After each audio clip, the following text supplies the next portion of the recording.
భారత మహిళా క్రికెటర్ యాస్తికా భాటియా చరిత్ర సృష్టించింది. క్రికెట్ పుట్టినిలైన ఐకానిక్ లార్డ్స్ మైదానంలో టెస్ట్ సెంచరీ సాధించిన తొలి మహిళా క్రికెటర్గా వరల్డ్ రికార్డు నమోదు చేసింది. లార్డ్స్ వేదికగా ఇంగ్లాండ్తో జరిగిన ప్రతిష్టాత్మక ఏకైక టెస్ట్ రెండో ఇన్నింగ్స్లో భాటియా 145 బంతుల్లో సెంచరీ సాధించింది. సెంచరీ పూర్తి చేసిన అనంతరం మైదానంలో మోకరిల్లిన ఆమె పిచ్చును నుదుటితో మొక్కుతూ కృతజ్ఞతను చాటుకుంది.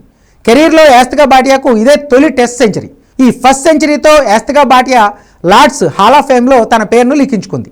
యాస్తికా భాటియా సెంచరీకి ఇంగ్లాండ్ ఆటగాళ్లు కూడా ఫిదా అయ్యారు. ఆమెకు స్టాండింగ్ ఓవేషన్ ఇచ్చారు. ఈ సెంచరీతో భాటియా పలు రికార్డులను సొంతం చేసుకుంది. సౌరవ్ గంగూలీ తర్వాత లార్డ్స్ మైదానంలో సెంచరీ బాదిన రెండో భారత ప్లేయర్గా నిలిచింది. గంగూలీ 96లో లార్డ్స్ వేదికగానే టెస్టుల్లో అరంగేట్రం చేసిన దాదా 131 పరుగులు చేశాడు. మహిళా టెస్ట్ క్రికెట్లో 3 లేదా 4 ఇన్నింగ్స్లో భారత్ మహిళా క్రికెటర్ చేసిన అత్యధిక స్కోర్ కూడా ఇదే. ఇప్పటివరకు ఈ రికార్డు భారత మాజీ మహిళా క్రికెటర్ సంజయ్ అగర్వాల్పై పేరిట ఉంది. 1985లో న్యూజిలాండ్పై ఆమె 98 పరుగులు చేసింది. 31 ఏళ్ల తర్వాత ఈ రికార్డును భాటియా బద్దలు కొట్టింది. ఈ మ్యాచ్లో భారత్ భారీ విజయాన్ని అందుకుంది.